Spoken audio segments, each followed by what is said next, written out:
కుటుంబ సభ్యులకి అందరికీ నా నమస్కారం. హీరోగా అంటే కృష్ణ గారికి నేను అంటే నా అభిమాన హీరో ఎన్టీ రామారావు గారు అయినా నాకు ఎంతో ఇష్టమైన నటుడు హీరో కృష్ణ గారు. అంటే అభిమానానికి ఇష్టానికి ఇక్కడ చిన్న డిఫరెన్సియేషను. ఎన్టీఆర్ గారు అంటే హీరోగా అభిమానం, ఒక వ్యక్తిగా ఒక సినిమా హీరోలో ఒక వ్యక్తిత్వాన్ని చూసి చాలా ఎక్కువగా ఇష్టపడిన వ్యక్తి హీరో కృష్ణ గారు.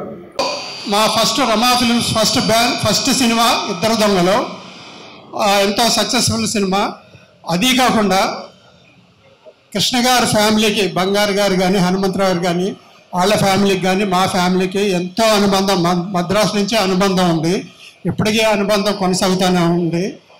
ఈ సందర్భంగా కృష్ణ గారి బర్త్డే సందర్భంలో పాల్గొనే అదృష్టం కలిగినందుకు అందరికీ ధన్యవాదాలు చెప్తూ నమస్కారం. అందరికీ నమస్కారం అండి.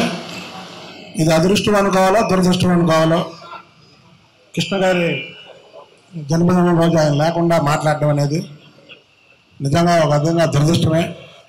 నాకు నేను ఎన్నో ఇంటర్వ్యూలో చెప్తా, నేను ఈరోజు రాజకీయ నాయకుడు అయ్యానంటే ఓన్లీ వన్ కృష్ణ గారి సినిమాలు చూసి. కృష్ణ గారు పరుచూరు గారు ఇందాక చెప్పారు, ఆయన ఎప్పుడు చెప్తుంటారు మా డైలాగ్కి సరపడా టోను ఒక కృష్ణ గారి దగ్గరే ఉందని ఎన్నో వాటిలో. ఆ డైలాగులో అవన్నీ కూడా అరే ఇలాగా మనం కూడా ప్రజల్లోకి వెళ్ళాలి, ప్రజల్లో మాట్లాడాలి అనే ఒక ప్రేరేపణ కృష్ణ గారి సినిమాలు చూసే నేను రాజకీయాలు ఎంచుకున్నాను. అది కృష్ణ గారికి అనేక సార్లు చెప్పగలను. అలాగే బంగారు గారు, బోస్ గారు వల్ల ఎన్నోసార్లు ఆయన దగ్గర కూర్చొని ఎన్నో విషయాలు మాట్లాడడం జరిగింది. ఏదేమైనా ఆయన మన మధ్యలో లేకపోవడం మన దురదృష్టం. అలాగే ఆయన చివరి కోరిక ఘట్టమైన జయకృష్ణ గారిని పెద్ద హీరోని చేయాలనేది ఆయన చివరి కోరిక. ఎన్నోసార్లు, ఎందుకంటే ఆయనకి దగ్గరగా ఉంటాం కాబట్టి మా దగ్గరే చెప్పేవాళ్ళు కాబట్టి ఆయన జయకృష్ణ గారు పెద్ద హీరోగా, మహేష్ బాబు లాగా పెద్ద హీరోలాగా అయిన రోజు నిజంగా కృష్ణ గారి ఆత్మకి శాంతి కలగడమే కాదు, ఆయన చాలా హ్యాపీగా ఉంటాడని తెలియజేస్తూ సెలవు తీసుకుంటున్నాను. జై హింద్, జై కృష్ణ. అందరికీ నమస్కారం. ప్రపంచంలో ఎవరైనా అదృష్టవంతులు ఎవరు ఉన్నారంటే అందరికన్నా గొప్పవాడు అంటే అది నేనే. అంటే ఆయనకి ఒక ఫ్యాన్గా నాకు ఇంకా గుర్తు, నేను చిన్నప్పుడు కృష్ణలంక గుంటూరు వారి వీధిలో ఉన్నప్పుడు ఒక కర్ర పట్టుకొని తిరిగేవాడిని. అగ్నిపర్వతం తర్వాత ఆ కర్రతోనే ఎంతసేపు ఉన్నా సరే ఆ కర్రతోనే ఎవరితోనే మాట్లాడినా ఆ కర్రతోనే. ఆయన అంత ఇన్ఫ్లుయెన్స్ చేసేవాళ్ళు. సో అలాంటిది ఆయనతో పాటు కలిసి వాళ్ళ కుటుంబంలోకి రావడం ఐ థింక్ దేవుడు నాకు ఇచ్చిన పెద్ద వరం. అండ్ కృష్ణ గారి గురించి నేను చాలా నేర్చుకున్నాను. చెప్పాలంటే అసలు పుస్తకాలుగా చెప్పచ్చు. బట్ నా ఎంగేజ్మెంట్ రోజు, ఐ స్టిల్ రిమెంబర్ ఎంగేజ్మెంట్ రోజు చాలా చిన్న లిమిటెడ్ పీపులే, ఇప్పుడు మనం వచ్చాము ఇంతవరకే. దానిలో ఒక ఆయన, చాలా ముస్లిం ఆయన ఒక ఆయన ఉంటే ఆయన తీసుకెళ్ళి నన్ను పరిచయం చేశారనమాట. ఎవరు అంటే ధూండి గారు కృష్ణ గారితో సినిమా చేశారు అని చెప్పి నాతో సినిమా చేశారు. కృష్ణ గారు తీసుకెళ్ళి పరిచయం చేశారు. అంటే అన్ని సినిమాలు చేసిన తర్వాత కూడా మొదట్లో ఆయనతో ప్రొడ్యూస్ చేసిన ఒక ప్రొడ్యూసర్ని రెస్పెక్ట్ చేయడం అది నాకు చాలా మంచిగా అనిపించింది. అంతేకాదు ఇంకా చాలా ఉంటాయి. అంటే మన జనంలో ఒకప్పుడు ఇప్పుడు వాచ్లు ఉన్నాయి, టైం చూసుకుంటూ ఉంటాం. ఇదివరకు వాచ్లు లేని టైంలో మనం సూర్యుడిని అలా చూసుకుంటూ ఉంటాం. కానీ కృష్ణ గారు ఉన్నప్పుడు వాచ్ అవసరం లేదు. ఆయన ఇలా పలానా ఎప్పుడు ఇంటికి వచ్చేవాళ్ళు, ఇలా ఇంటికి వచ్చారు అంటే గోడ మీద వాచ్ చూసామంటే 6:30 అవి ఉంటుంది. సో ఆయనకి కానీ ఆయన చుట్టుపక్కల ఉన్న వాళ్ళు ఎవరికి వాచ్లు పెట్టుకోవాల్సిన అవసరం లేదు. ఆయన చూసి ఫాలో అయిపోవచ్చు. ఒక సూర్యుడు లాంటి వ్యక్తి. అండ్ అంతేకాదు డిసిప్లిన్. అంటే ఒక పెద్ద హీరోకి జనరల్గా చాలామంది అసిస్టెంట్ ఉంటారు, 10-15 మంది. ఒకళ్ళు మంచినీళ్ళు ఇస్తారు, ఒకళ్ళు అది ఇస్తారు, ఒకళ్ళు చెప్పులు వేస్తారు. సో చాలా మంది అసిస్టెంట్స్ ఉంటారు. కాకపోతే ఆయన తీసుకునే కేరు ఫ్యామిలీకి సంబంధించినవి ఎవరికి వదలకుండా వాళ్ళకి చెప్పినా సరే ఆయన ఫాలోఅప్లు చేసి. చిన్న ఎగ్జాంపుల్ ఏమైనా చెప్పాలంటే ఇంట్లో ఏదైనా నీళ్ళు రావట్లేదు అనుకోండి, నేను హరికి చెప్తానమ్మా అని చెప్పి నువ్వు కూడా హరికి ఫోన్ చేయని చెప్పి అంటారు. దాని తర్వాత ఆయన ఇంటికి వెళ్ళేటప్పుడు దారిలోనే హరి ఇలా ఒక చిన్న ప్రాబ్లం ఉంది అది వెళ్ళి చేయి అంటారు. నెక్స్ట్ టైం మళ్ళీ హరికి ఫోన్ చేసి అయిందా అని అడుగుతారు. అయిందని చెప్పిన మళ్ళీ అక్కడ ప్రియాకి ఫోన్ చేసి అయిందని చెప్తున్నాడు, అయిందా అమ్మా అని అడుగుతారు. అంటే అంత పెద్ద హీరో ఉండి అంత పెద్ద స్టార్ అయ్యండి ఒక 10-20 మంది పక్కనే ఉంటారు, వాళ్ళు ఫాలోఅప్ చేయొచ్చు. కాకపోతే ఆయన ఫోన్ చేసి ఎవ్రీ మైన్యూట్ థింగ్ అందరినీ హ్యాపీగా ఉంచాలి ఫ్యామిలీ అనేది ఆయన తీసుకునే care is something I have learn. నా మీద ఇవన్నిటికన్నా కూడా చాలా పెద్ద బాధ్యత ఉంది. అదేంటంటే నా పిల్లలకి ఇంకా నెక్స్ట్ జనరేషన్ వాళ్ళకి ఆయన గురించి ఆయన సినిమాలు చూపించడం, ఆయన సినిమాలు చూపించి ఆయన చాలా నేర్చుకోవడం, ఆయన దగ్గర నుంచి నేను నేర్చుకున్న డిసిప్లిన్ నా పిల్లలకి ఇవ్వడం. సో డెఫినెట్గా నా లైఫ్ లాంగ్ అది చేయడానికి ట్రై చేస్తాను. And thank you. పెద్దలకు, కుటుంబ సభ్యులకు, మిత్రులకు నమస్కారాలు. ఇందాక అన్నయ్య పరశురు గోపాలకృష్ణ గారు ఈ తెలుగు పరిశ్రమకి 2 కళ్ళంటే ఇది సత్యం. సినిమాకి, తెలుగు సినిమాకి గౌరవం తెచ్చింది, జనాల్లో మరింత గౌరవాన్ని పెంచింది శ్రీ నందమూరి తారక రామారావు అయితే, తెలుగు సినిమా కీర్తిని ఇటు హిమాలయాల దాకా అటు సముద్రాలు దాటి రష్యా దాకా తీసుకెళ్ళిన ఘనత కృష్ణ గారు. పాన్ ఇండియా అక్కడి నుంచే మొదలయ్యారు. మోసగాడు గారు అల్లూరి సీతారామరాజు గారు. నేను మొన్న ఇంటర్వ్యూలో చెప్పాను, కృష్ణ గారు ఒక రథం అయితే 2 చక్రాలు కృష్ణ గారు రథాన్ని, హనుమంతరావు గారు, బంగారు గారు, ఇలా ముగ్గురు కలిసి ఒక చరిత్ర. తెలుగు సినిమా గుర్తుపెట్టుకోవాల్సిన, పాటించవలసిన సూత్రాలు, సినిమాలు తీసి సక్సెస్ అంటే ఏంటో చూపించినటువంటి సంస్థ పద్మాలయాలు. నేను ఎప్పుడూ చెప్తూ ఉంటాను, కృష్ణ గారు ఎప్పుడూ దేవుడు, నిర్మాతల పట్ల దేవుడే. అది చాలా ఇన్సిడెంట్స్ ఉన్నాయి, నేను చెప్పక్కర్లేదు. కానీ తెలుగు ప్రజలకు కూడా ఎప్పుడు కూడా ఒక కంచు కవచం ఆయన. నేను ఎందుకంటే ఒక ఇన్సిడెంట్ చెప్పి ముగిస్తాను. 83, 84 అప్పటికే 3-4 సినిమాలు చేశాను. వరదలు వచ్చింది. రామారావు గారు, స్వర్గీయ రామారావు గారు ముఖ్యమంత్రి గారు ఫండ్ కలెక్షన్ కోసం రావడం జరిగింది.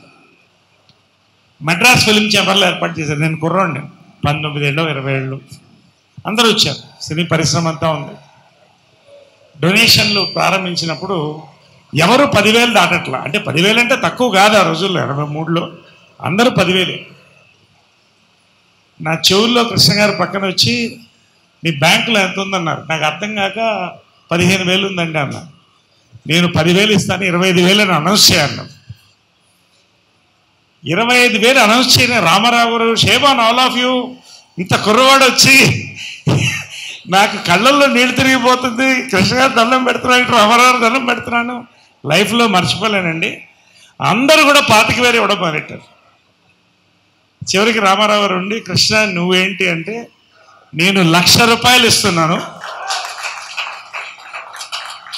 కాక ఈ సంవత్సరం నా సినిమా ఏది రిలీజ్ అయినా ఫస్ట్ డే కలెక్షన్స్ తెలుగు ప్రజలకు ఇస్తాను. నా లైఫ్లో మర్చిపోలేని సంగతి, చాలా నేర్చుకున్నామండి జీవితంలో. ఒక జన్మ, నిజంగా ఒక గురువు. అలాంటివి ఎన్నో సంఘటనలు రోజు తలుచుకుంటూనే ఉంటాం. రోజు పొద్దునే లేచి దండం పెట్టుకుని, ఆయనకి అమ్మ కూడా దండం పెట్టుకుని, అందరికీ దండం పెట్టుకొని బయటికి వెళ్తాం. నిజంగా అదృష్టం. తెలుగు సినీ పరిశ్రమకు కానీ, కుటుంబానికి కానీ, మనందరికి కూడా అభిమానులకు కానీ ఇటువంటి ఒక వ్యక్తి, ఒక శక్తి మనం మధ్య, వాళ్ళ మధ్య మనం ఉన్నందుకు చాలా థ్యాంక్స్ అండి. నిజంగా జన్మధాన్యం. మన మాధవరావు గారు లైఫ్లో మర్చిపోలేను. ఆయనకి ప్రజానాట్య మండలి నుంచి ఆయనతో పాటు ఉన్నటువంటి వ్యక్తి. ఎంత ఒక మంచి స్నేహం, ఒక మేకప్ మ్యాన్గా, ఒక ఫ్రెండ్గా ఆయన. ఎంత చాలా పంచుకోవడానికి చాలా ఉంది, బట్ చాలామంది మాట్లాడాలి. ఈ యొక్క అవకాశం ఇచ్చినందుకు ధన్యవాదాలు. Thank you. సార్ కృష్ణ గారితో సినిమా చేసిన నిర్మాత ఎవరో కూడా వేరే హీరోతో సినిమా చేయాలని కోరుకోరు. ఎందుకంటే ఆయన అంత మంచి మనిషి. ఆయన సినిమా ఎవరైనా సరే అది కంప్లీట్ అయిపోవాలి, రిలీజ్ కావాలి, అది ఆయన మెయిన్ ఆశయం. ఆయన అట్టాగా ఆయన చేసిన సినిమాలన్నీ కూడా కంప్లీట్ చేయించాడు. ఆయన సినిమాలన్నీ రిలీజ్ చేయించారు. మేము అన్నదమ్ములు సవాల్ అనే సినిమా 30 రోజుల్లో తీయాలని ప్లాన్ చేసి సారథి స్టూడియోకి షూటింగ్ స్టార్ట్ చేస్తే అది 30 రోజుల్లోనే కంప్లీట్ చేసామంటే దానికి కారణం కృష్ణ గారు, ఆయన ఇచ్చిన సపోర్టు ఇవన్నీ కూడా ఉన్నాయన్నమాట. అందుకని కృష్ణ గారు నిర్మాతల మనిషి. ఆయన ఎప్పుడు బాగుండాలని మనస్ఫూర్తిగా కనుక్కుంటూ ఆయనకి ఇవాళ బర్త్డే సందర్భంగా ఆయనకి శుభాకాంక్షలు తెలియజేస్తున్నాం. Thank you. అశ్విని దత్ గారు కానీ, బోస్ గారు కానీ, రామలింగేశ్వరరావు గారిని, కళ్యాణ్ కానీ, పర్చూరి గోపాలకృష్ణ గారు కానీ, తమ్మారెడ్డి భరద్వాజ్ గారు కానీ, ఇలా అందరూ చాలామంది వచ్చారు. అందులో రాజకీయ రంగం నుంచి రఘురామరాజు గారు, బొడ్డా వెంకన్న గారు, ఇంకా అనేక మంది నిర్మాతలు, కుటుంబ సభ్యులు అందరూ. ఈ ఆయన లేని ఫస్ట్ జన్మదినం జరుపుకుంటున్నాం. అయినా అందరూ ఆత్మీయంగా కలవాలని ఈ ప్రోగ్రాం ఏర్పాటు చేశాను. కుటుంబ సభ్యులందరూ, పర్టికులర్గా చాలా దూరం నుంచి డాక్టర్ శ్రీకాంత్ వచ్చారు, చికాగో నుంచి. అందరికీ నమస్కారం అండి. నేను కొంచెం లేట్గా వచ్చాను, కాకపోతే లేటెస్ట్గా వచ్చాను అనుకోండి. కాకపోతే లేట్గా రావడానికి కారణం ఉంది. రేపే నా బర్త్డే, అందుకని ఇవాళ ఏదో ఫంక్షన్ ఏదో పెట్టారు మార్నింగ్ అవర్స్లోని. దానికోసం వెళ్ళేసి అక్కడ మ్యూజికల్ నైట్ అనేది పెట్టారు నా మ్యూజిక్ సంబంధించి. సో దానికి సంబంధించినటువంటి ఆ కార్యక్రమాన్ని పూర్తి చేసుకుని మళ్ళీ ఇప్పుడు వచ్చేటప్పటికి లేట్ అయింది. అంచేత దయచేసి క్షమించాలి. ఇక కృష్ణ గారి గురించి చెప్పాలి అంటే ఇక అసలు ఎవరికి మాటలు ఉంటాయి కనుక మాటలు ఎవరికి ఉండవు. అతను చాలా తియ్యటి పర్సన్ అండి, వెరీ స్వీట్. ఉదాహరణ చెప్పాలి అంటే మాయలోడి సినిమాని ఆయన చూసి అది చూస్తున్నప్పుడే, దానికన్నా ముందే నేను కథ చెప్పేశాను, అందులో కూడా పెద్ద ఎక్కువ ఏం చెప్పలేదు, ఒక చిన్న సీన్ చెప్పాను అంతే. ఆ సీన్ విన్న తర్వాత డెఫినెట్గా నువ్వు బాగా చేస్తావయ్యా, నాకు కాన్ఫిడెన్స్ ఉంది అని ఆయన చెప్పడం నాకు ఇవ్వడానికి గుర్తుంది. అది అయిన తర్వాత మాయలోడి సినిమా చూసి ఆయన ఇది సెన్సేషనల్ హిట్ అవుతుంది అని చెప్పారు ఆయన. తర్వాత నాకు తెలిసి కొంతమంది ఆ సినిమాని చూసి కొనడం కూడా మానేశారు. ఎందుకంటే ఇందులో క్లైమాక్స్ ఎవరు చూస్తారంటారు అది. బట్ ఆ సినిమా సెన్సేషనల్ హిట్ ఈయన మాటల ప్రకారంగా అవ్వడం అనేటటువంటిది ఉంది చూడండి. అది ఆ రోజు ఈ రోజు ఏ రోజు కూడా నేను మర్చిపోలేను. ఆ తర్వాత షూటింగ్ చేస్తున్నంత కాలం నెంబర్ 1 సినిమా. ఆయన చేసినటువంటి కోఆపరేషన్ మామూలు కాదు. ఆయన అన్న ఈ మాట కూడా నాకు రింగరింగ్ అవుతా ఉందండి, ఒక పెద్ద మార్క్. యాక్చువల్గా నాకు పెద్ద సర్టిఫికెట్ లాంటిది అది. ఏమయ్యా ఏంటయ్యా ఆయన సీన్ పేపర్ పట్టుకోకుండా చెప్పేస్తాడు మొత్తం అంతా వర్సెట్టి ఆయన అనడం ఉంది చూడండి.